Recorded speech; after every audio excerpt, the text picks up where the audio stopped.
बिस्मिल्लाहिर्रहमानिर्रहीम। Class 9th subject mathematics. तो math की न्यू बुक का हम चैप्टर नंबर 3 कंप्लीट कर चुके हैं। आज के इस वीडियो में हम इसी चैप्टर 3 की रिव्यू एक्सरसाइज 3 स्टार्ट कर रहे हैं। इसका एक एक क्वेश्चन आपको आसान मेथड से सॉल्व कराएंगे। जल्दी से वीडियो को लाइक कर लें, चैनल को जरूर सब्सक्राइब कर लें। फर्स्ट क्वेश्चन MCQ का है, टोटल 10 MCQ है। याद रहे बोर्ड के पेपर में यहाँ से एक MCQ पक्का आपके पेपर में आएगा। कौन सा इंपॉर्टेंट है बताऊंगा। तो कहता है जी 4 options are given against each statement in circle the correct option. तो फर्स्ट MCQ की स्टेटमेंट देखिएगा बेटे। The set builder form of the set, हमें एक सेट गिवन है 1, 1/3, 1/5, 1/7 अप टू सो ऑन। कहता है इसकी सेट बिल्डर फॉर्म क्या होगी।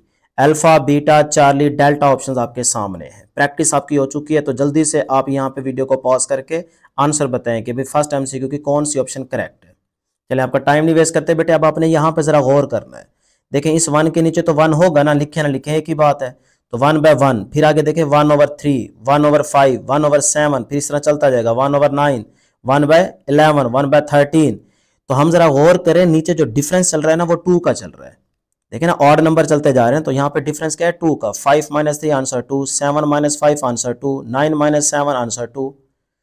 तो फिर हमने देखना है कि भाई ये जो नीचे ऑड नंबर आ रहे हैं ना, इसके लिहाज से यहाँ पे सेट बिल्डर की फॉर्म का कौन सा फार्मूला ठीक है।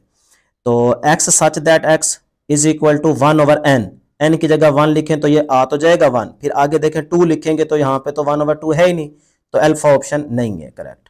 बीटा पे जरा गौर करते हैं, x such that x is equal to 1/2n + 1। अब देखें ये जो आपके पास फार्मूला है ना ये ऑड नंबर के लिए यूज होता है और नीचे यहाँ पे भी ऑड नंबर्स ही आ रहे हैं ना, हाँ ये लग सकता है। तो beta option is the correct option. लेकिन पहले आप जरा चार्ली और डेल्टा ऑप्शन को भी देख लें। 1/n + 1, n की जगह 1 लिखें तो 1/1 + 1 1/2 बन जाएगा, वो है नहीं इसमें, तो ये ऑप्शन ठीक नहीं है। डेल्टा में देखें तो ये तो P/Q की फॉर्म में आएगा ही नहीं, तो beta option is the correct option. अब कैसे जरा देख लेते हैं।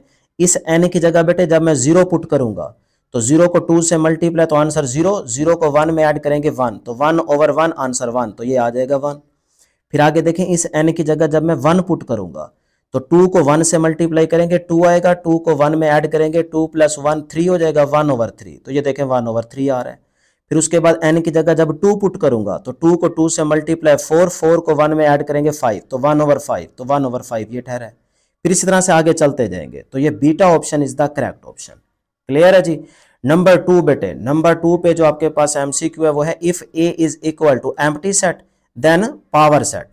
आपने पावर सेट बताना है। तो आपको मैंने बताया था कि जब कोई सेट गिवन हो, हम प्रैक्टिस करके आ रहे हैं, तो जो भी हमें सेट गिवन था हम उसके पहले सब सेट बनाते थे और फिर उन तमाम सब सेट्स को हम एक करली ब्रैकेट में क्लोज कर देते, तो वो आपका पावर सेट बन जाता था। तो फिर ये सेट ए गिवन है, एम्प्टी सेट भी आपका सब सेट ही होता है ना, तो इसको आप करली ब्रैकेट में क्लोज कर देंगे तो ये आपका पावर सेट बन जाएगा। तो ये देखिए ये एम्प्टी सेट और फिर इसको हमने करली ब्रैकेट में क्लोज कर दिया, तो ये आपका पावर सेट है। तो Charlie option is the correct option. ये इंपॉर्टेंट MCQ है, याद रखिएगा पेपर के पॉइंट ऑफ व्यू से।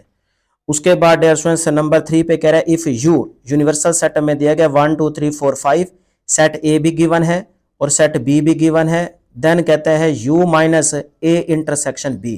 अब देखें इसको ऐसे जहन में ही सॉल्व करें।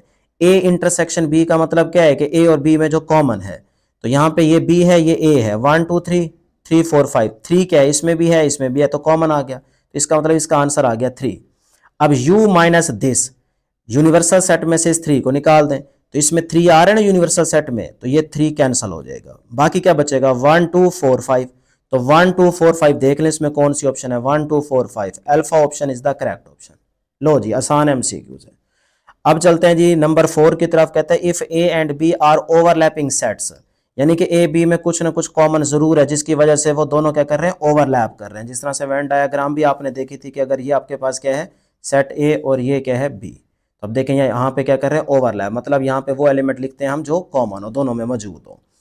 तो कहते हैं जी then n × A - B is equal to, ये चीज किसके इक्वल होगी, मतलब B को A में से निकाला जा रहा है और फिर नंबर ऑफ एलिमेंट आपने बताने होंगे, तो फिर इसका मतलब ये हुआ कि A का कुछ ना कुछ बाकी रहेगा और ओवरलैपिंग से मुराद के जो दोनों में कॉमन है, तो वो फार्मूला देखते हैं। तो A इंटरसेक्शन B ये कॉमन तो है लेकिन n A में से इसको माइनस नहीं किया जा रहा, तो ये ऑप्शन भी नहीं बन सकती, ये तो दोनों वैसे नहीं हो सकती।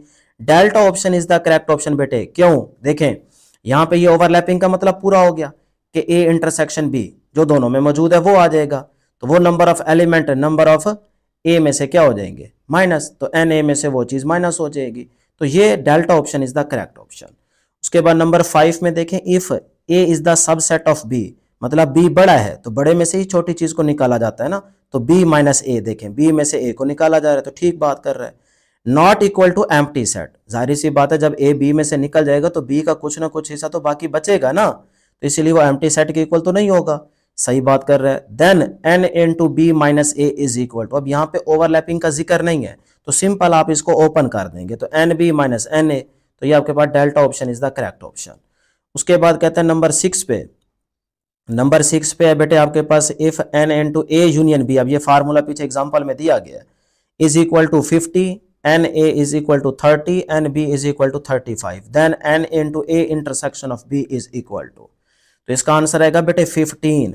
अब कैसे इसको आप सॉल्व करेंगे, देखिए सिंपल ना, आप इन चीजों को ना इक्वल कर दें, पुट कर दें। जैसे यहाँ पे देखें सबसे पहले क्या है 50, ये फार्मूला आगे आप पढ़ेंगे, 50 और इज इक्वल टू, इस साइड पे आगे क्या है 30, ये 30 कर दें, फिर इसके अंदर ऐड कर दें इस 35 को, ये 35, और माइनस आपके पास क्या आ जाएगा x, मतलब कोई आगे आपके पास नंबर नहीं है तो उसको हम x कंसीडर कर लेते हैं, यही चीज तो हमें निकालनी होगी।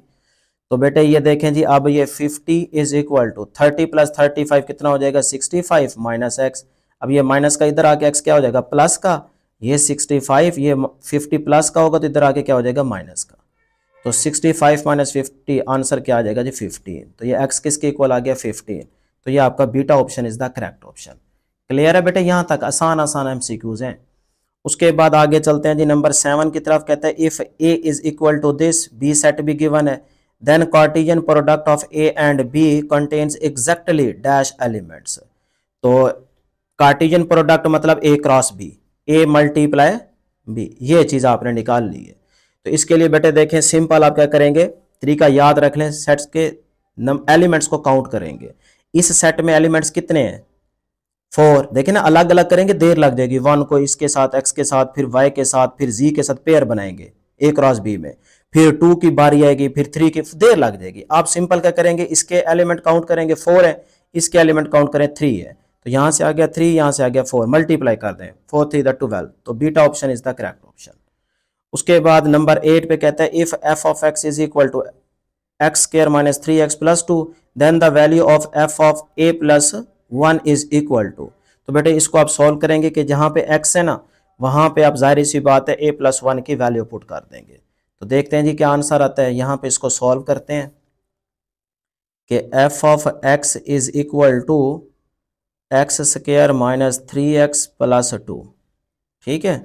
अब इसमें देखें कि हमने f of a plus 1 is equal to, x की जगह क्या लिखूंगा a प्लस 1 होल का स्क्वायर ऊपर है, minus 3 into a plus 1 plus का 2, सही है जी।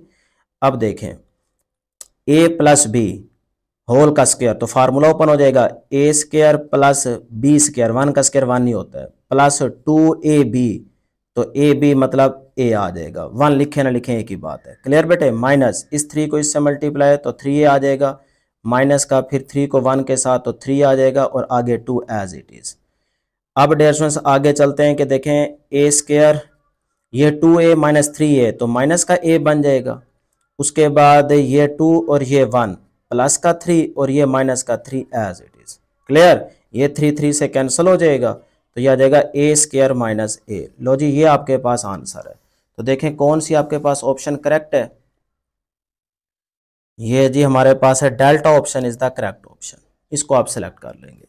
उसके बाद है जी नंबर 9 पे, given that f of x is equal to 3x plus 1, if f of x is equal to 28 then the value of x is, इसको भी आप सॉल्व करेंगे जिस तरह अभी हमने ये इक्वेशन में आपने x की जगह वैल्यू पुट की है ना, उसी तरह से यहां से भी आपने क्या करना है बेटे, f ऑफ x को आपने फाइंड आउट करना है। तो ये देखें ये f of x is equal to 3x plus 1, अब ये f ऑफ x हमें गिवन है 28 is equal to 3x plus 1, अब यहाँ से x को निकाल लें, तो 28 minus 1 is equal to 3x, तो ये आ गया 27 divided by 3 is equal to x। तो अब 27 डिवाइड बाय 3, तो बेटे ये आ जाएगा 9। तो x इज इक्वल टू 9। तो ये आपके पास कौन सी ऑप्शन करेक्ट है जी? Alpha option is the correct option. उसके बाद लास्ट एमसीक्यू है, let A set A given है, बी भी गिवन है, टू नॉन एम्प्टी सेट्स, दोनों नॉन एम्प्टी सेट्स हैं, and F A belongs to B या A to B, be a function defined as F is equal to, और F के हमारे पास यानी कि जो फंक्शन है वो भी गिवन है। Then which of the following statement is true, तो भाई आपने बतानी है कि कौन सी स्टेटमेंट जो है वो ट्रू है। एफ इज इंजेक्टिव, नहीं, अब देखें ना, इसमें जो हमारे पास ये फंक्शन बना है ना, इस पे आपको गौर करना पड़ेगा। इसमें देखें 1 जो है वो यूज हो गया सेट ए का एलिमेंट, 2 भी यूज हो गया, 3 भी यूज हो गया, लेकिन हमने करना है जरा बी पे गौर। जो डायग्राम्स आपको पढ़ाई थी ना फंक्शन की टाइप्स, उसमें आपने कहा था कि अगर सेट बी का कोई एलिमेंट रह जाए तो वो आपके पास क्या है? Into function. अगर सेट बी का ना रहे तो वो क्या था? वो ऑन टू फंक्शन। तो अब सेट बी पे जरा गौर करें, ए एंड बी, सही है, तो ए इधर यूज हो रहा है और बी इधर यूज हो रहा है। बेशक वो 2 टाइम्स आ जाए, 3 टाइम्स आ जाए, कोई मसला नहीं है, पेयर्स में आ जाए, लेकिन देखें सेट बी के दोनों एलिमेंट यहाँ पे यूज हो रहे हैं, बाकी कोई मौजूद नहीं है, बाकी रह कोई नहीं गया। तो इसीलिए ये जो आपके पास फॉर्म बनेगी ना, ये बेटे आपके पास बनेगी ऑन टू फंक्शन की। तो ऑन टू फंक्शन यहाँ पे मेंशन ही किया हुआ, तो इसीलिए उसको हमने दूसरा नाम भी याद रखा हुआ है और वो है सर्जेक्टिव। तो ये जो बीटा ऑप्शन है ये आपके पास करेक्ट ऑप्शन है। तो beta option is the correct option. अगर ये ऑप्शन ना हो पेपर में तो ऑन टू को भी याद रखिएगा, सही है ना। तो ये थे जी आपके पास एमसीक्यूज। अब है जी question number 2, write each of the following sets in tabular forms. हमें हर पार्ट में एक सेट गिवन होगा जिसको टेबुलर फॉर्म में लेके आना है। तो फर्स्ट पार्ट देखते हैं, x such that x is equal to 2n, और n बिलोंग कर रहा है बेटे नेचुरल नंबर के सेट से, यानी कि इस n की जगह वो हमने नंबर लेने हैं जो नेचुरल नंबर के सेट से बिलोंग कर रहे हो। तो अब देखें इस n की जगह, ये फार्मूला है ना बेसिकली, तो इसके अंदर जब आप पुट करेंगे 1, तो जब आप पुट करेंगे डियर स्टूडेंट्स, पेन को क्या मसला हो गया है, ये आ गया 1, तो फिर आंसर क्या आएगा जी 2। उसके बाद फिर आप इस n की जगह 2 पुट करेंगे तो आंसर क्या आएगा बेटे 4। फिर इसी तरह से चलते जाए, फिर आप पुट करेंगे 3 तो ये आ जाएगा 6, इस तरह आप टू सो ऑन चलते जाएं, सही है। तो यही जो आपके पास सेट बनेगा ये आपके पास रिजल्ट होगा। तो पहला नंबर क्या आ गया जी, देखें 2, फिर उसके बाद आ गया जी नेक्स्ट 4, फिर आ गया 6, फिर इसी तरह से चलते जाए 8 आएगा, फिर आप टू सो ऑन। तो ये बेटे आपके पास टेबुलर फॉर्म होगी, यही आपका आंसर होगा। इसी तरह से पार्ट सेकंड करेंगे इसका कि x such that x is equal to 2m plus 1, और m बिलोंग कर रहा है नेचुरल नंबर के सेट में। अब इसमें भी वही m की जगह 1 पुट करें, फिर 2, फिर 3, फिर 4, इस तरह से चलते जाए। तो देखें जब आप पुट करेंगे 2m की जगह बेटे 1 तो प्लस 1, तो ये आ जाएगा 3, सही है। फिर उसके बाद 2m की जगह 2, फिर 1 प्लस, तो ये आ जाएगा 2 टू द 4, 4 प्लस 1 5। इस तरह से बेटे आप टू सॉन चलता जाएगा। तो फिर ये आपके पास सेट बन जाएगा जी 3, फिर क्या आया 5, फिर क्या आएगा 7, ऑड नंबर का सेट बनता जाएगा 9 अप टू सो ऑन। लो जी ये आपका आंसर है, टेबुलर फॉर्म आ गई। उसके बाद है जी नंबर 3 पे, x such that x 11n, और फिर उसके बाद क्या है, comma n belongs to whole number के सेट में बिलोंग कर रहा है, एंड n लेस देन 11, और n जो है वो 11 से लेस रहे। यानी कि जो आप नंबर लेंगे ना 1 2 3 4, वो कह रहे हैं ये आपके पास होल नंबर के हों और फिर उसके बाद 11 से ये लेस रहे। तो फिर बेटे हम यहाँ पे इसको कैसे पुट करेंगे, सबसे पहले होल नंबर की बात हो रही तो ज़ीरो भी आएगा, तो यहाँ पे पुट करते हैं जी 0। तो 11 इंटू 0 तो आंसर आएगा 0, फिर 11 इंटू 1 तो आंसर आएगा 11, फिर 11 इंटू 2 तो ये आ जाएगा 22, फिर 11 इंटू 3 तो ये आ जाएगा बेटे 33। इसी तरह से चलते जाएंगे, ठीक है। तो लेकिन ये नंबर जो हैं 0 से 1 2 3 ये आपने कहाँ तक लेके जाने हैं, 10 तक लेके जाने हैं, 10 तक बेटे लेके जाने हैं, 10 तक। 11 इंटू 10 तो ये आंसर आ गया 110, ठीक है, बस यहाँ तक, क्योंकि 11 से लेस ही रहने हैं।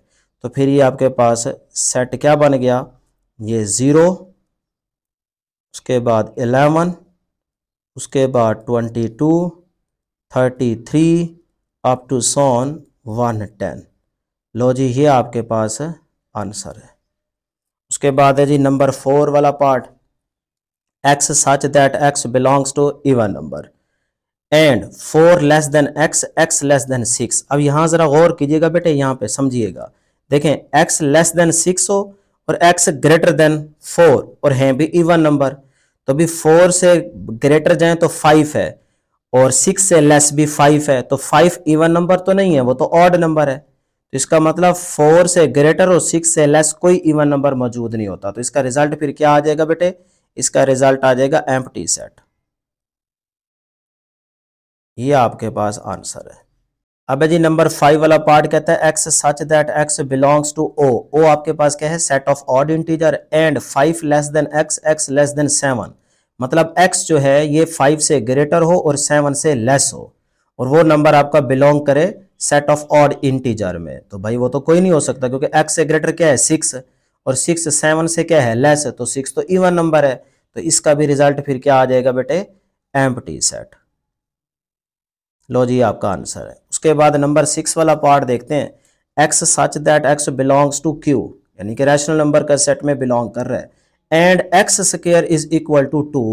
अब इस चीज को सॉल्व करेंगे तो ही आपको फाइनल पता चलेगा। तो बेटे इसको सॉल्व करते हैं कि हमारे पास ये आ गया जी x square is equal to 2, तो taking square root on both side, तो ये आपके पास आ गया x is equal to square root 2। अब स्क्वायर रूट 2 परफेक्ट स्क्वायर तो यहाँ पे नहीं बन रहा ना 2 का, लेकिन यहाँ पे जब स्क्वायर रूट 2 आ जाए और परफेक्ट स्क्वायर ना बन रहा हो तो फिर ये आपके पास इर्रेशनल नंबर कहलाएगा। तो ये तो इसका मतलब इर्रेशनल नंबर है, जबकि यहाँ पे देखें कि आपका x बिलोंग कर रहा है किसमें बेटे, रैशनल नंबर के सेट में।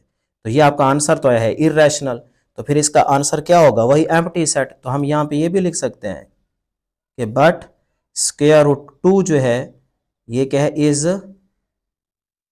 इर्रेशनल नंबर जो कि बिलोंग करता है, इर्रेशनल को हम क्यू डैश से रिप्रेजेंट करते हैं। क्यू में तो बिलोंग नहीं कर रहा ना, क्यू डैश में बिलोंग करता है। तो लिहाजा जो आपका आंसर आएगा वो क्या होगा, वो एम्प्टी सेट होगा। उसके बाद नंबर 7 वाला पार्ट देखें जी, X such that X belong कर रहा है जी रैशनल नंबर के सेट में and x is equal to minus X. तो भाई ये कैसे हो सकते, तो पॉसिबल ही नहीं है कि x जो है वो माइनस एक्स के इक्वल हो। क्या 3 जो है वो -3 के बराबर हो सकता है, 9 जो है वो -9 के बराबर हो सकता है, 1 जो है वो -1 के बराबर हो सकता है, नहीं हो सकते। हाँ 0 जो है वो -0 के बराबर हो सकता है, क्योंकि -0 का मतलब ही तो 0 ही है ना। बेटे बात समझ आ रही है कि नहीं आ रही, तो फिर इसका मतलब ये जो आपके पास 0 है यही आपका आंसर होगा, तो वो आपके पास आंसर आ जाएगा क्यों। लो जी अब है जी question number 3, let universal set U is equal to 1 2 3 4 5 6 7 8 9 10, set A be given है, बी और सी भी गिवन है, list the members of the each of the following sets. तो फर्स्ट पार्ट पहले सॉल्व करते हैं जी, ए कंप्लीमेंट यानी कि ए प्राइम। अब ए डैश को निकालने का तरीका वही है कि यूनिवर्सल सेट U में से इसको माइनस कर दें। तो बेटे हम इसको लिखेंगे कि ए डैश इक्वल होता है जी U माइनस ए, ये है फार्मूला। तो अब यूनिवर्सल सेट U हमें गिवन है तो ये मैंने लिख दिया, फिर माइनस ए सेट भी गिवन है तो ये मैंने लिख दिया।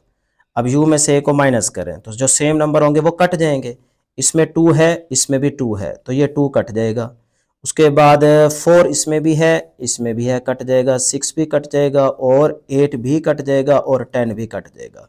बाकी जो नंबर यहाँ से बचेंगे वो आपके पास क्या होगा, रिजल्ट होगा 1 3 5, यानी कि ऑड नंबर बच गए 7 और 9। लो जी आपका फाइनल आंसर है। उसके बाद है जी सेकंड पार्ट बी कंप्लीमेंट यानी कि बी डैश, तो इसका भी वही फार्मूला कि U माइनस बी। अब ये मैंने सेट U लिख दिया और ये माइनस और ये सेट B लिख दिया, ठीक है। अब जो सेम होंगे नंबर वो कट जाएंगे, तो 2 इसमें भी है 1 भी है, तो ये 1 1 कट गया, 2 भी कट गया और 3 भी कट गया, 4 भी कट गया और ये 5 भी कट गया। तो पीछे ये आपके पास नंबर बच जाएंगे, तो इसको लिख देते हैं जी 6 7 8 9 और ये 10। लो जी ये आपका फाइनल आंसर है। उसके बाद है जी पार्ट नंबर 3 जिसमें कह रहा है A union B A union B आपने बेटे फाइंड आउट करना है। तो सिंपल पहले सेट ए को लिखें, ये मैंने सेट ए लिख दिया, यूनियन ये सेट बी लिख दिया। सही है। तो यूनियन में तो इकट्ठा करके लिखना होता है, तो सारे ही आ जाएंगे, इनको इकट्ठा करके लिख देते हैं। 1 जो 2 बार आएंगे 3 बार आएंगे वो एक ही बार लिखा जाएगा नंबर, ठीक है। तो 1 2 फिर 3 4 फिर ये आ गया 5 फिर बेटे 6 8 और ये आ गया 10। लो जी आपका फाइनल आंसर है। उसके बाद है जी पार्ट नंबर 4। पार्ट नंबर 4 में देखें a माइनस बी, तो सेट ए लिखें, ये मैंने सेट ए लिख दिया, माइनस ये मैंने सेट बी लिख दिया। अब जो सेम नंबर होंगे वो तो कट जाएंगे, तो 2 इसमें भी आ रहा है इसमें भी आ रहा है, तो 2 कट जाएगा। उसके बाद 4 भी कट जाएगा। अब बाकी जरा तवज्जो से सुनिएगा बेटे, अब बाकी जो बचेंगे वो आप लिख देंगे। अब बच्चे क्या करते हैं कि जो सेट बी में 1 फिर इधर से देखें 5 फिर 6 8 10 ये लिख देते हैं। नहीं बेटे, जो पहला सेट होगा ना उसमें जो बचे होंगे ना वो आपने लिखना होगा बाकी। तो अब देखें इस सेट में क्या बाकी बचा है, 6 8 10, तो आपके पास यही आंसर होगा। ये आपने 1 5 नहीं लिखना, 6 8 और ये 10 ये आपका आंसर होगा। अब है जी नंबर 5 वाला पार्ट, ए इंटरसेक्शन सी। तो मैंने सेट ए लिख दिया इंटरसेक्शन और आगे ये सेट सी लिख दिया। अब इंटरसेक्शन का मतलब वही जो दोनों में एलिमेंट सेम हो कॉमन हो वो आ जाएंगे। अब इसमें 2 है 4 है 6 है 8 है 10 है, इवन नंबर चल रहे हैं और इसमें देखें ऑड नंबर चल रहे हैं, तो फिर कॉमन तो कोई नंबर नहीं आएगा, तो इसीलिए एम्प्टी सेट इसका क्या होगा, आंसर होगा। फिर उसके बाद देखें नंबर 6 वाला part, A complement union C complement. तो अब इसमें पहले ए कॉम्प्लीमेंट को हम सॉल्व करेंगे, तो u माइनस ए आ जाएगा, तो ये मैंने सेट u लिख दिया और माइनस ए ये मैंने लिख दिया, ठीक है। अब जो सेम नंबर होंगे वो कट जाएंगे, तो 2 इसमें भी आ रहा है इसमें भी आ रहा है। उसके बाद देखें जी 3 के बाद यहाँ 4 आएगा, 4 कट जाएगा। फिर उसके बाद बेटे 6 कट जाएगा, फिर उसके बाद 8 भी कट जाएगा और 10 भी कट जाएगा। तो फिर बाकी यहाँ पे कौन से नंबर बचेंगे जी, 1 3 5 आगे फिर 7 फिर उसके बाद 9, क्योंकि 10 तो कट जाएगा ना, 10 इसमें भी है इसमें भी है, तो ये आपके पास है ए कॉम्प्लीमेंट का आंसर आ जाएगा। फिर उसके बाद देखें सी प्राइम को हमने निकालना है, तो u माइनस सी, तो ये मैंने u सेट लिख दिया और आगे ये सेट सी आ गया। सही है। अब इसमें भी देखें कौन से जो नंबर सेम होंगे वो कट जाएंगे, तो 1 1 सेम है 1 कट जाएगा। फिर उसके बाद 2 इसमें नहीं है ना, तो यहाँ पे ऑड वाले नंबर हैं, तो इसमें तो वो ऑड मौजूद हैं, तो ऑड वाले सारे ही कट जाएंगे। सही है ना, ऑड वाले कट जाएंगे बाकी सिर्फ इवन वाले बच जाएंगे। तो 2 4 6 8 और 10 तक ये इवन वाले नंबर आपके पास बच जाएंगे। तो ये आ गया सी प्राइम। अब हमने तो फाइंड आउट करना है ए डैश यूनियन सी डैश, तो बेटे फिर ए डैश ये आ चुका है, ये लिख दें, यूनियन और सी प्राइम या सी डैश ये आपके पास आ चुका है, ठीक है ना। ये ए डैश और ये सी डैश ये मैंने लिख दिया यूनियन में। यूनियन में इकट्ठा करके लिखना होता है, तो अब देखें इसमें ऑड नंबर है इसमें इवन है, दोनों को इकट्ठा करके लिख देंगे। 1 2 3 4 5 6 7 8 9 और ये 10। लो जी आपका फाइनल आंसर है। उसके बाद नंबर 7 वाला पार्ट देखते हैं जी। नंबर 7 वाला पार्ट है ए कॉम्प्लीमेंट यूनियन सी। तो पहले ए कॉम्प्लीमेंट को निकाल लेते हैं, u माइनस ए, तो बेटे u में से a को माइनस करना है, तो u सेट हमें गिवन है 1 2 3 अप टू 10 तक, तो उसमें से a को निकालना है। तो a में आपके पास इवन नंबर थे, तो इवन नंबर अगर निकल जाएंगे तो पीछे ऑड नंबर बचेंगे, तो मैंने डायरेक्ट लिख दिया। देखें ऑड नंबर बच गए, अभी हमने इसी 6 वाले पार्ट में किया है ना। सही है, पहला। उसके बाद ए डैश यूनियन सी, तो ये आपके पास ए डैश का आंसर है सेट है और ये यूनियन सी आ गया, ठीक है। अब यूनियन में इकट्ठा करके लिखना होता है, तो आप यहाँ पे दोनों को इकट्ठा करके लिख देंगे। सही है, तो ये आ जाएगा जी 1, फिर इसमें भी ऑड नंबर है इसमें भी ऑड है एक जैसे हैं, तो यही आपके पास आंसर आ जाएगा 5 7 और ये 9, ठीक है जी, ये आपके पास आंसर आ गया। अब उसके बाद बेटे नंबर 8 वाला पार्ट है हमारे पास लास्ट के u डैश या u कॉम्प्लीमेंट, तो इसका भी वही फार्मूला u माइनस u। तो अब u में से u को निकालेंगे तो जो u के एलिमेंट है वो दूसरे u के एलिमेंट में से माइनस हो जाएंगे, कट जाएंगे, तो पीछे आपके पास एम्प्टी सेट, तो ये एम्प्टी सेट ही आपका फाइनल आंसर है। अब जी question number 4, using Venn diagrams if necessary find the single set equal to the following. First part देखिए जी a का कॉम्प्लीमेंट, अब इसका फार्मूला क्या होगा u माइनस a, तो अब इसकी वेन डायग्राम कैसे बनेगी, तो सबसे पहले वही रेक्टेंगल लेंगे। अब रेक्टेंगल के यहाँ पे लिख दें u, ठीक है। अब इस u में से a को माइनस करना है, तो यानी कि ये जो a है इसी u में से क्या हो रहा है माइनस हो रहा है, तो फिर a को आप रहने दें, बाकी सारी डायग्राम को आप क्या कर देंगे, इस तरह से लाइनें लगा दें, फिल कर दें। तो अब देखें यू में से ए को निकाल दिया जा रहा है, तो ये आपके पास आंसर होगा। उसके बाद सेकंड पार्ट है ए इंटरसेक्शन यू। अब ए इंटरसेक्शन यू का मतलब क्या है कि जो दोनों में कॉमन है, यानी कि उस यू में भी वो एलिमेंट हो और ए में भी। तो इसकी वेन डायग्राम कैसे बनेगी, तो यू में से और ए में से जो कॉमन हो, तो यू ये है आपके पास, ये यू है और फिर ये ए है, तो यू और ए में कॉमन वही होगा जो ए में होगा। ए के सारे एलिमेंट जो है वो यू में तो होंगे ही होंगे, तो फिर सिर्फ आप क्या करें, इसी ए को इस तरह से शेड कर दें।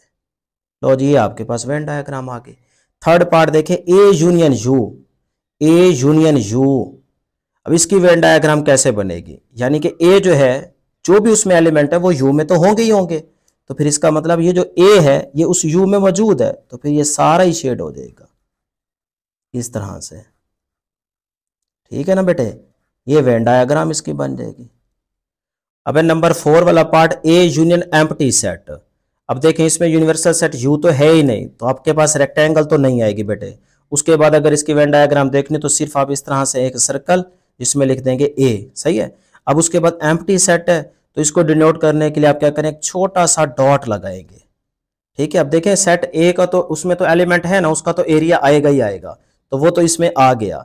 लेकिन जब आप एम्प्टी सेट की बात करते हैं तो इसका ऐसे समझिए कि एरिया नहीं है, तो फिर आप डॉट लगाएंगे क्योंकि उसका एरिया ना होने के बराबर है। तो ये आपके पास एक निशानी के तौर पे इसकी वेन डायग्राम आ जाएगी। उसके बाद लास्ट हमारे पास पार्ट है इस क्वेश्चन नंबर 4 का कि empty set intersection empty set. तो रिजल्ट क्या आएगा, एम्प्टी सेट। तो एम्प्टी सेट की जो वेन डायग्राम होगी उसमें आप क्या करेंगे कि इसी चीज को देखते हुए आप यहाँ पे 2 डॉट लगा देंगे, सही है। अगर आप इस चीज को देखेंगे तो आप फिर एक सिंगल डॉट लगा देंगे, बस यही आपके पास वेन डायग्राम हो जाएगी। अब जी question number 5, use Venn diagrams to verify the following. इसके 2 पार्ट्स हैं और दोनों पार्ट्स को आपने डायग्राम से बेटे वेरीफाई करना है। तो पहला पार्ट है जी a minus B is equal to A union B का कॉम्प्लीमेंट। अब इसकी left hand side right hand side के इक्वल है, वेन डायग्राम से आपने वेरीफाई करनी है। लेफ्ट हैंड साइड लेते हैं a माइनस बी, मतलब a में से b को निकाला जा रहा है। तो ये देखें सबसे पहले रेक्टेंगल और उसके अंदर आपने इस तरह से एक स्पेसिफिक रेडियस के 2 सर्कल ड्रॉ कर लेने हैं। तो ये आ गया a और ये आ गया b, मेंशन कर दिया। अब a में से b को निकाल रहे हैं, तो देखें a को शेड कर दें, b को ना करें, तो इसका मतलब a में से b को निकाला जा रहा है। यही आपका आंसर है लेफ्ट हैंड साइड का।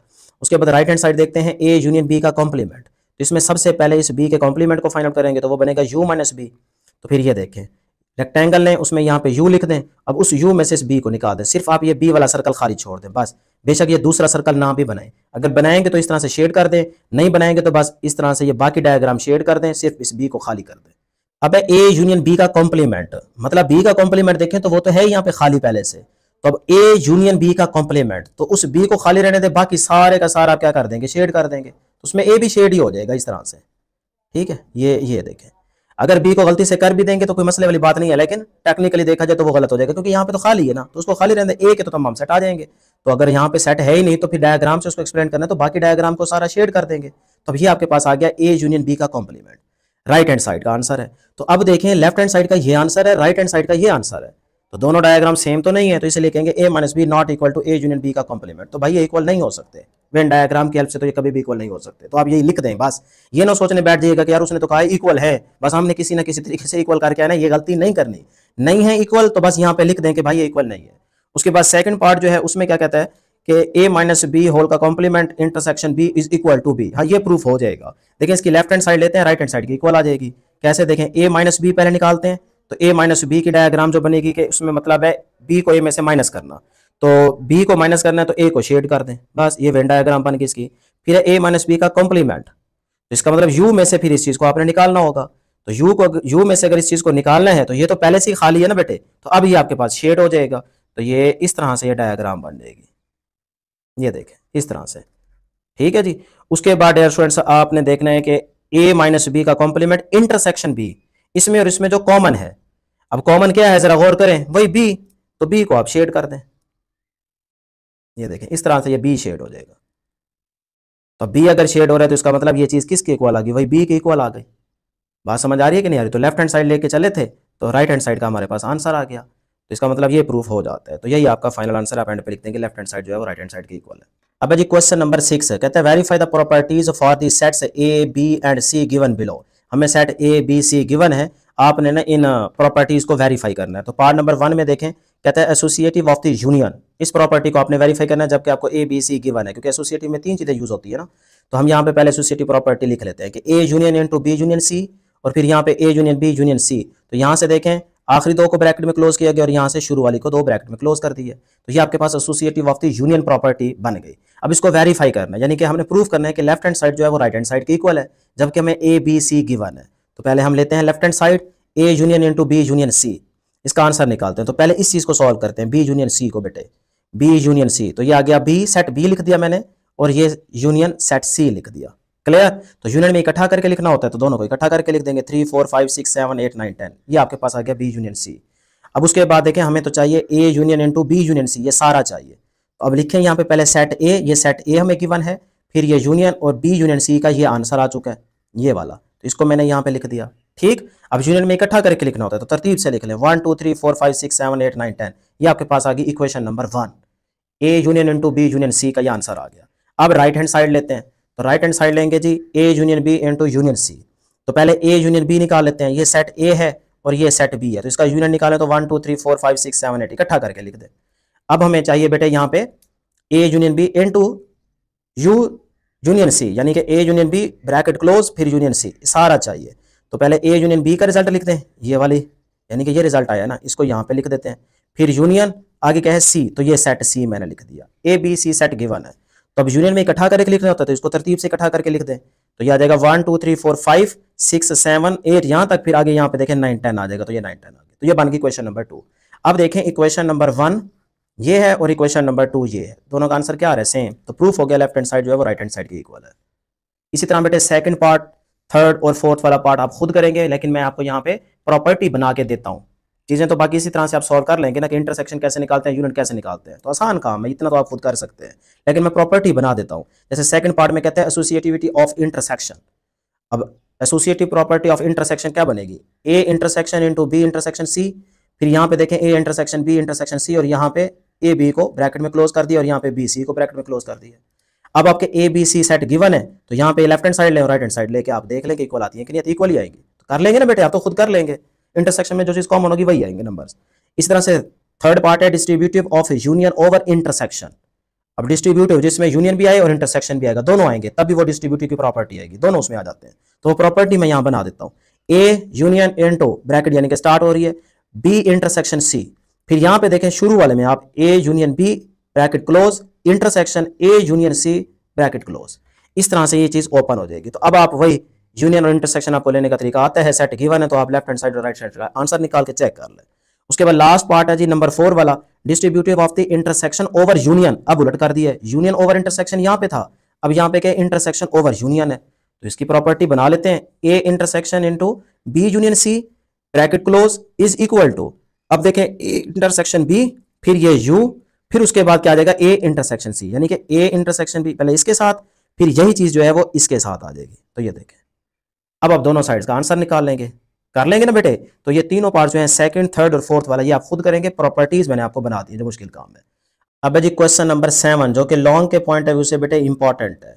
Verify D Morgan's law for the following sets. Universal set you दिया गया है, ए सेट गिवन है और सेट बी गिवन है। तो अब डी मॉर्गन्स लॉ क्या कहता है, ए इंटरसेक्शन बी होल का complement is equal to A complement union B complement, या इसको आप यूं भी कह सकते हैं कि ए यूनियन बी होल का कॉम्प्लीमेंट ए का कॉम्प्लीमेंट इंटरसेक्शन बी का कॉम्प्लीमेंट, सही ना, वो आपकी मर्जी है। तो हम यहाँ से लेफ्ट हैंड साइड लेते हैं, तो लेफ्ट हैंड साइड को पहले लेते हैं बेटे ए इंटरसेक्शन बी होल का कॉम्प्लीमेंट, तो इसमें पहले ए इंटरसेक्शन बी निकाल लेते हैं, फिर उसका कॉम्प्लीमेंट निकालेंगे।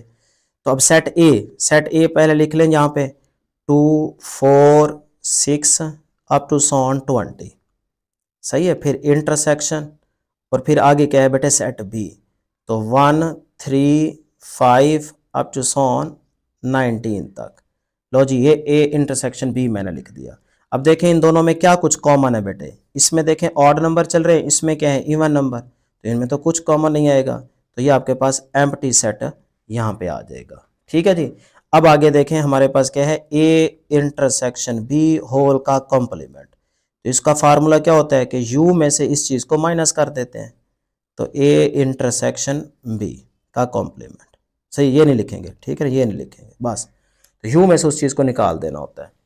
तो अब बेटे यहाँ पे देखें यू यूनिवर्सल सेट, तो वो है आपके पास 1 2 3 अप टू 20। सही है। तो minus A intersection B, A intersection B का आंसर बेटे आपके पास क्या आया है, वो है एम्प्टी सेट। तो ये एम्प्टी सेट आ गया। अब यूनियन में तो इकट्ठा करके लिखना होता है ना, तो यहाँ पे देखें माइनस है, तो जो चीज़ सेम होगी वो कट जाएगी। इसमें तो कोई एलिमेंट मौजूद ही नहीं है, तो अगर इसमें एलिमेंट मौजूद नहीं है तो यही आपके पास फिर से क्या आ जाएगा, आंसर आ जाएगा 1 2 3 अप टू 20। ये बन गई बेटे आपके पास इक्वेशन नंबर 1। सही है, लेफ्ट हैंड साइड आ गई। अब हमें चाहिए right hand side. Right hand side लेते हैं, तो उसमें है जी ए का कॉम्प्लीमेंट इंटरसेक्शन बी का कॉम्प्लीमेंट। तो पहले ए का कॉम्प्लीमेंट निकालते हैं, तो वो आ जाएगा u माइनस ए। तो u आपके पास क्या है 1 2 3 अप टू 20 तक, माइनस ए क्या है जी, ए है आपके पास 2 4 अप टू 20, इवन नंबर है। ठीक है ना यहाँ तक। तो ये आपके पास आंसर क्या आ गया जी, 2 2 कट जाएगा, 4 4 कट जाएगा, 6 6 कट जाएगा, यानी कि ऑड नंबर बाकी बचेंगे। तो ये आ गया 1 3 5 अप टू 19 तक, 20 तो कट जाएगा। ये आ गया आपके पास ए का कॉम्प्लीमेंट। अब हमें चाहिए बी का कॉम्प्लीमेंट, तो यहाँ पे निकाल लेते हैं बी का कॉम्प्लीमेंट। तो वो होगा u माइनस बी। तो u आपके पास क्या है 1 2 3 up to 20 minus B, B आपके पास क्या है 1 3 5 अप टू 19, यानी कि ऑड नंबर। अब बेटे यहाँ पे देखें कि आपके पास b का कॉम्प्लीमेंट क्या आता है। तो जो सेम होंगे वो कट जाएंगे, 1 कट जाएगा, 3 कट जाएगा, 5 कट जाएगा, यानी कि ऑड नंबर कट जाएंगे। ऑड कट जाएंगे तो पीछे आपके पास इवन बचेगा 2 4 6 अप टू 20। लो जी, आपके पास ए कम्प्लीमेंट भी आ गया, बी कम्प्लीमेंट भी आ गया। अब हमें चाहिए A complement union B complement. हमें चाहिए जी A complement union B complement. तो ए कम्प्लीमेंट का आंसर क्या आया जी 1 3 5 अप टू 19। उसके बाद यूनियन बी का कॉम्प्लीमेंट क्या आया जी 2 4, उसके बाद बेटे 6, यानी कि इवन नंबर 20। तो अब बेटे यहाँ पे देखें कि यूनियन में तो इकट्ठा करके लिखना होता है, तो इसमें इवन है, इसमें ऑड है, तो दोनों को इकट्ठा करके लिख देंगे 1 2 3 4 अप टू 20। ये आ गई क्वेश्चन नंबर 2। अब देखें क्वेश्चन नंबर 1। इक्वेशन नंबर 1 में हमारे पास क्या आंसर आया है 1 2 3 अप टू 20। इक्वेशन नंबर 2 में हमारे पास आंसर क्या आया 1 2 3 4 अप टू 20। तो लेफ्ट हैंड साइड जो है वो राइट हैंड साइड के इक्वल है बेटे, ये प्रूफ हो गया। क्वेश्चन नंबर 8 है जी, consider the set P is equal to X such that x is equal to 5m और m बिलोंग कर रहा है नेचुरल सेट में। इस तरह से Q हमारे पास है जी set x such that x is equal to 2m और m बिलोंग कर रहा है set of natural number. Find P intersection Q। हमने P इंटरसेक्शन Q को निकालना है, तो पहले इन सेट्स को हमने टेबुलर फॉर्म में लेके आना है, फिर उसका P इंटरसेक्शन Q बनेगा। ठीक है ना, निकालेंगे। तो सेट P को किस तरह से लिखेंगे, देखें सेट P करली ब्रैकेट स्टार्ट।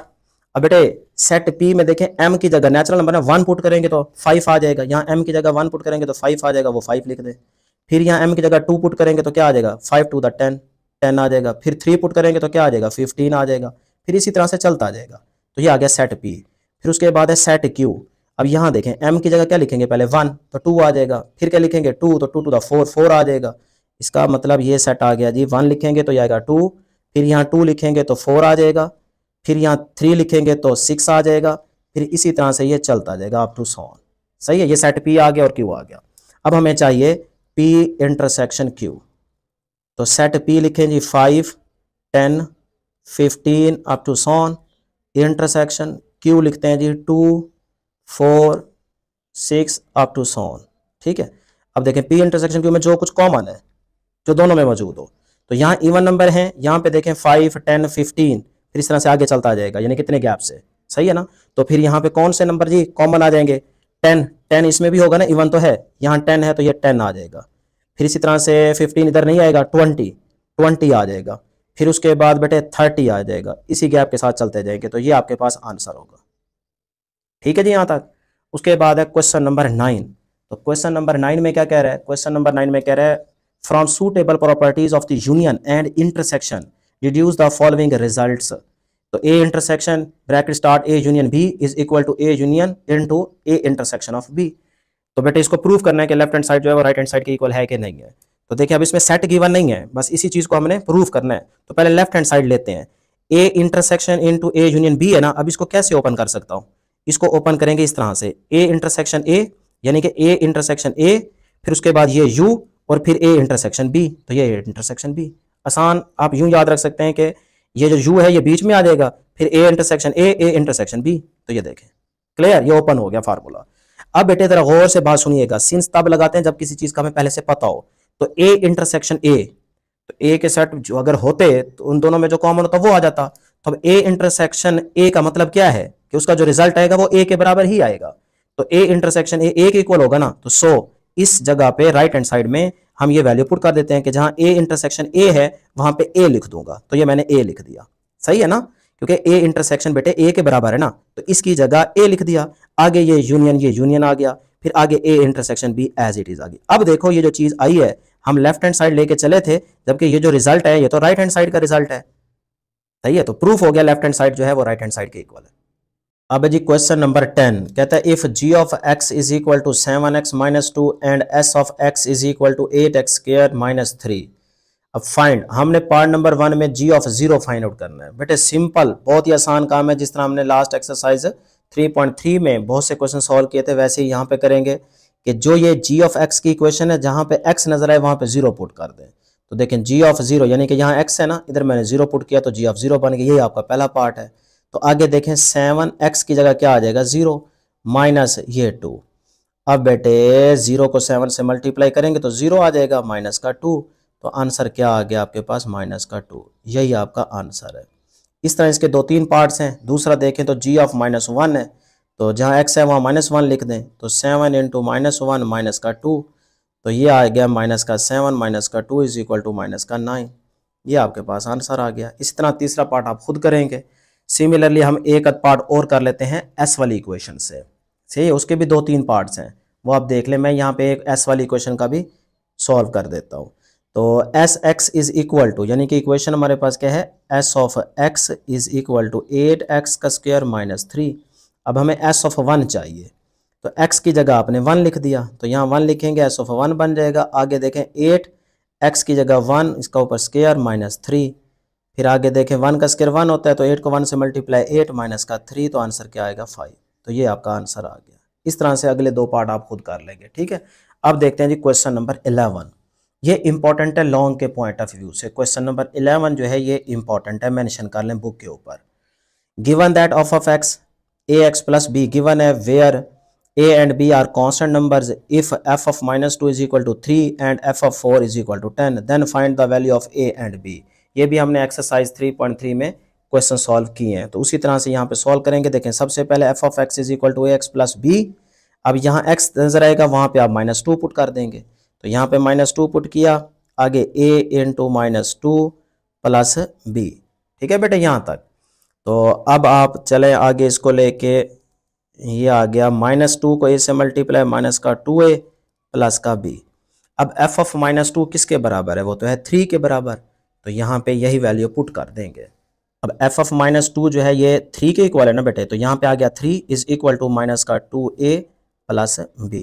अब इसको ज़रा सीधा करके लिख लेते हैं कि माइनस का 2a plus b is equal to 3। ये यहाँ से ना तो a निकल सकता है ना ही b निकल सकता है, तो इसको नाम दे देते हैं इक्वेशन नंबर 1 का। ठीक है जी यहाँ तक। अब उसके बाद हमें चाहिए जी f ऑफ 4, तो f of 4 is equal to, ये आ गया जी a इंटू 4 प्लस b, तो ये बन गया 4a plus b f of 4। अब f ऑफ 4 कितना है जी 10 के इक्वल, तो यहाँ 10 पुट कर दें, इस equal to 4a plus b। इसको भी सीधा करके लिख लेते हैं यहाँ पे, तो यह आ गया 4a plus b is equal to 10। अब यहाँ से भी ना तो a निकल पा रहा है ना ही b हमसे, तो इसको नाम दे देते हैं इक्वेशन नंबर 2 का। अब वही तरीका a और b को ऊपर नीचे लिखें, या आप कह लें कि 1 में से 2 को माइनस कर दें, तो ये देखें जी माइनस का 2a plus b is equal to 3, ये मैंने इक्वेशन 1 लिख दी। और फिर ये 4a plus B is equal to 10, ये मैंने इक्वेशन 2 लिख दी। सही है। तो आप चाहें तो ये भी कह सकते हैं कि इक्वेशन 1 माइनस इक्वेशन 2, तो माइनस करना है तो फिर इसके साइन क्या हो जाएंगे, चेंज, ये माइनस बन जाएगा, ये भी माइनस बन जाएगा और ये भी माइनस बन जाएगा। ठीक है, तो ये इसको सॉल्व कर लेते हैं। माइनस माइनस प्लस हो जाएगा, माइनस का 6a, 4a plus 2a 6a हो जाएगा। ये माइनस का भी है, ये प्लस का तो कैंसिल हो जाएगा। ये माइनस का 10 है, ये 3 है, तो ये क्या बचेगा जी, माइनस का 7। सही है बेटे यहाँ तक। अब ये माइनस माइनस है कैंसिल, तो यहाँ से a निकालें तो ये a आ जाता है 7/6। लो जी, ये a तो आ गया। अब हमें चाहिए b, तो ये a की वैल्यू दोनों इक्वेशन में से किसी एक में पुट करके आप आंसर निकाल सकते हैं। तो इक्वेशन 1 ले लेते हैं।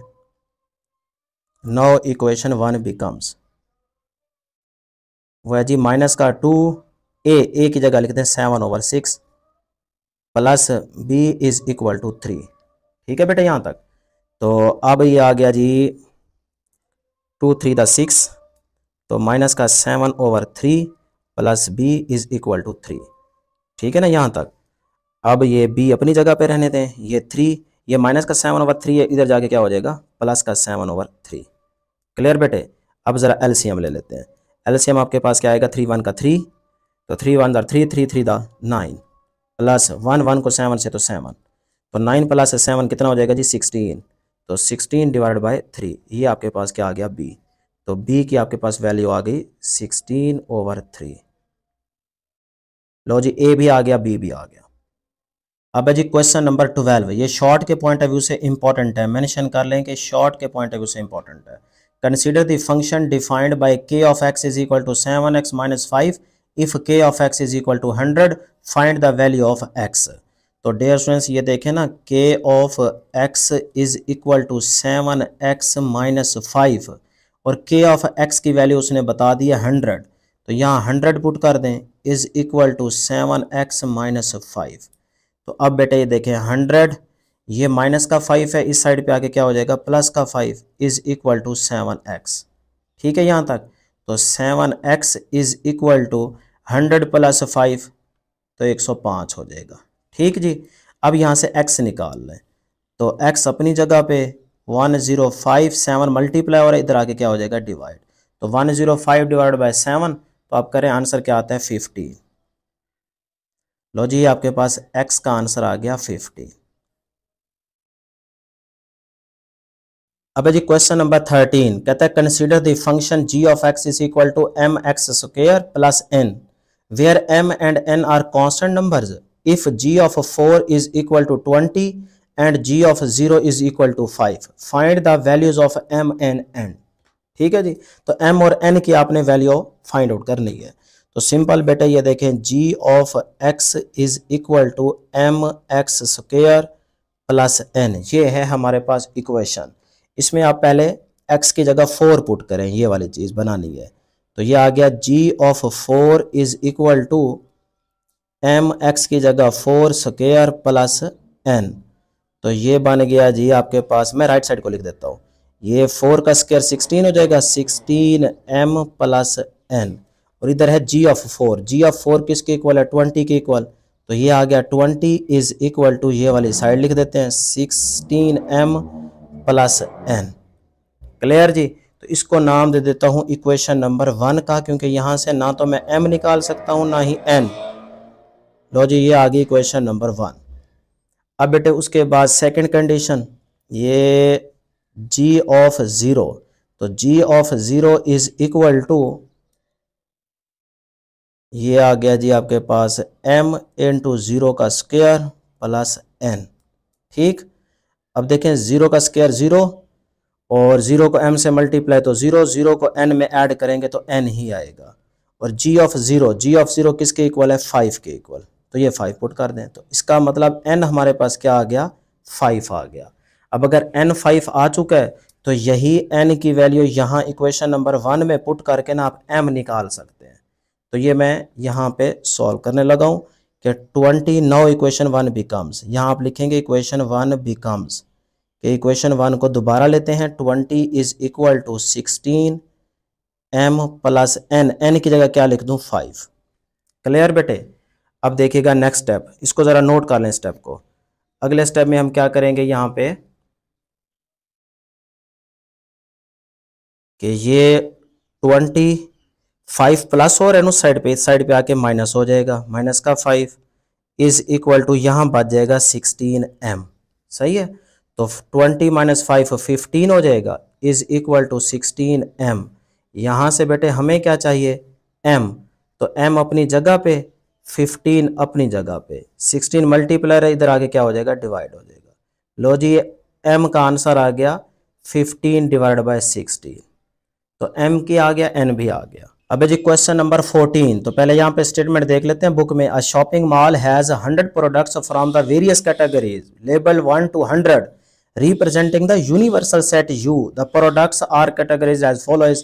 सेट ए इलेक्ट्रॉनिक्स का दिया गया जिसमें कह रहा है label from 1 to 30। Set B दिया गया क्लॉथिंग का जिसके अंदर कह रहा है जी लेबल्ड फ्रॉम 31 to 55। और सेट सी गिवन है ब्यूटी प्रोडक्ट्स का जिसमें कह रहा है लेबल्ड फ्रॉम 76 to 100। तो इन 3 सेट्स को ना बेटे पहले हम यहाँ पे टेबुलर फॉर्म में लिख लेते हैं कि ये देखें जी, सेट ए इलेक्ट्रॉनिक्स का जिसमें कह रहा था 1 to 30, तो इसको कैसे लिखेंगे, set A is equal to 1 2 3 up to 30। इस तरह सेट बी क्लॉथिंग का आ जाएगा 31 to 55, इसको लिखेंगे 31 32 33 इस तरह अप टू 55 तक। फिर इस तरह सेट सी ब्यूटी प्रोडक्ट का है 76 to 100, तो इसको भी लिखते हैं 76 77 78 अप टू 100। इस तरह से ये 3 सेट लिखते हैं। अब उसके बाद वो कह रहा था find the union A union B union C, कि इन तीनों सेट का यूनियन आप फाइंड आउट करें। तो फिर ये मैं यहाँ पे फाइंड आउट कर लेता हूँ जी, A union B union C. तो पहले सेट ए लिखें, फिर यूनियन सेट बी लिखें, फिर यूनियन सेट सी लिखें। अब यूनियन में तो इकट्ठा करके लिखना होता है, तो तीनों को इकट्ठा करके लिख दें, 1 2 3, फिर इसी तरह से बेटे आपके पास क्या आ जाएगा 4, फिर इस तरह चलते जाएं 5, फिर 6 अप टू 100, ये चला जाएगा जी 100 तक। तो यूनियन में सारे इकट्ठे करके लिख देंगे इस तरह से, तो ये आपका फाइनल आंसर होगा। लो जी, बस यही क्वेश्चन नंबर 14 तक आप करेंगे। आगे वाले जो आपके पास 15 और 16 क्वेश्चन है, दो ये इंपॉर्टेंट नहीं है, इनको बेशक आप क्रॉस कर दें, छोड़ दें। लो जी, हमारे पास रिव्यू एक्सरसाइज कंप्लीट हो चुकी है। उम्मीद है कि आपको हर एक क्वेश्चन के अच्छे तरीके से समझ आ गई होगी। ज़रूर प्रैक्टिस कीजिएगा, मैथ प्रैक्टिस का ही नाम है, प्रैक्टिस करेंगे तो ही आपको क्वेश्चन आएंगे। तो नेक्स्ट वीडियो में जल्द मुलाकात होगी। अल्लाह हाफिज़।